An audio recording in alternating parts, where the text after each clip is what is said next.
It's the Dazzle Report, channel 108, the one channel you need to watch, the channel you need to see, the channels you watch, and the channels I see. Not easy to impress, or to express. This is Saturday, the 18th of... is it the 18th? It is the 18th of March today, 2022, 2023. It'll soon be Christmas 2025 and Easter 2030. And evening time actually, down by Azworth Beach. Tide is, I think the tide's coming in now, or is it going out? I can't tell, to be fair. It might be coming in actually. Busy flight path here under the skies near Heathrow Airport. And ULEZ zones, ULEZ zones. Is Sadiq Khan going to do anything like that? I said it, I did it in a previous video.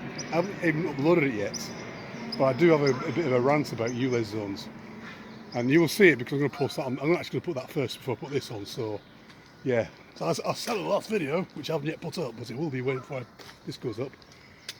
Sadiq Khan is going to, and all the respective mayors of every other and councils of every other town and city in the UK are going to arrange for all the aeroplanes not to fly over their respective towns, villages and cities to curb carbon emissions.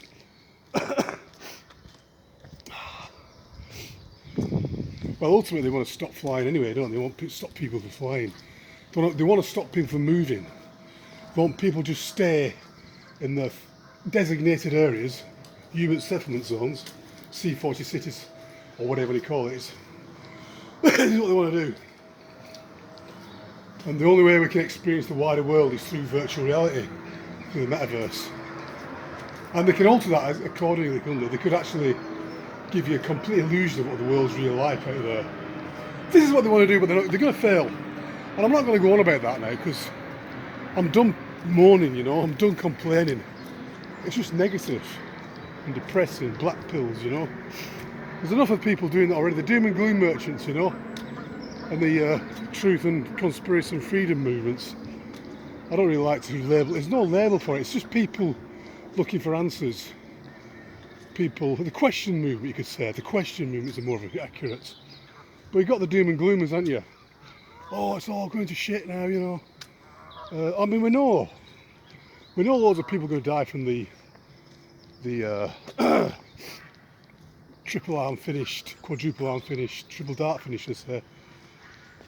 The Britney Spears concert. I'm going to put this on YouTube, so I've got to be careful what I say. I've got to start sort of like censoring myself a little bit.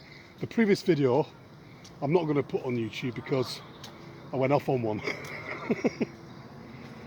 But yeah, I can put that in the echo box of BitChute, where I can get people putting comments like, yeah, it's all the Jews' fault, kill all the Jews. Yeah, it's not just that though, is it, you know? It's not so black and white, is it? It's a tiny aspect. But yeah, although I do say the small hats, the Zionist, Ashkenazi, Rothschild, Talmudic types are largely responsible for the ills of the world. It's the dark forces behind them that are the real culprits. Actually, they're also just pawns, you know. Maybe they're the major pawns, but they are pawns nevertheless. And it's quite possibly and quite probable now that the power shift's gone over to AI. It's actually out of their hands now. So I'm going all doom and gloom again. I'm going in Terminator Matrix territory here, and but yeah, they're not going to succeed, because at the end of the day, they are a tiny percentage, not even 1%. It's a 0.1% of the human population who are doing this. 0.1%. Okay, you've got a sizable population of NPCs, order followers, but ultimately people just want an ordinary life, and I've heard people say it. I think Nigel Watson in Finland, he's made a very good point about this ULEZ C40 city, 15-minute neighbourhood and 20-minute whatever, 15 minutes whatever, 20-minute neighbourhood or whatever thing. This is actually a bit harder to sell, isn't it? And he makes a good case, and I agree with him actually. It makes a good sell. The scamdemic is a good sell because it encourages people not to go to work. Because who the fuck wants to go to work? You get your furlough, so loads of people, office workers, white collar office workers, are required to stay at home, work from home, or just don't do fuck all and get money for nothing from the government. That's an easy sell, that, isn't it? And millions of people did that willingly.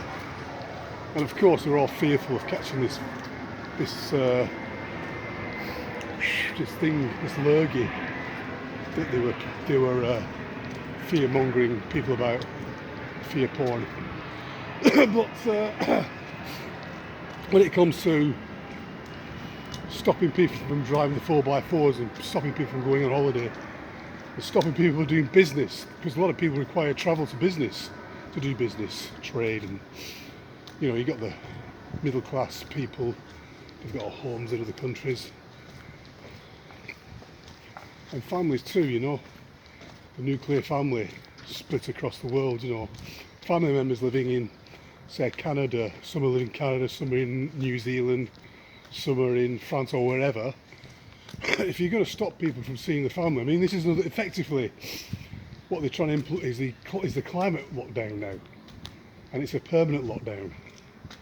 This is what they're trying to push, so on a step-by-step basis. And there's a big pushback. There's a pushback in Oxford. The 15-minute city, 20-minute neighbourhood scheme is met with lots of resistance, and not just Oxford, at Canterbury, lots of places, you know. It's being met with a lot of resistance. There's no consultation, and the councils are just going ahead and doing it. Screw you, we're just going to do it anyway, because they're just answering to the World Economic Forum. The human spirit cannot be extinguished so easily, actually. There may be NPCs, but at the end of the day, the NPCs, and a lot of them will just go along with it, yeah, but at the end of the day, NPCs, there are souls in there somewhere, and they need to put into an uncomfortable position to wake up. So the comfort zone has been effectively because it's like a mat.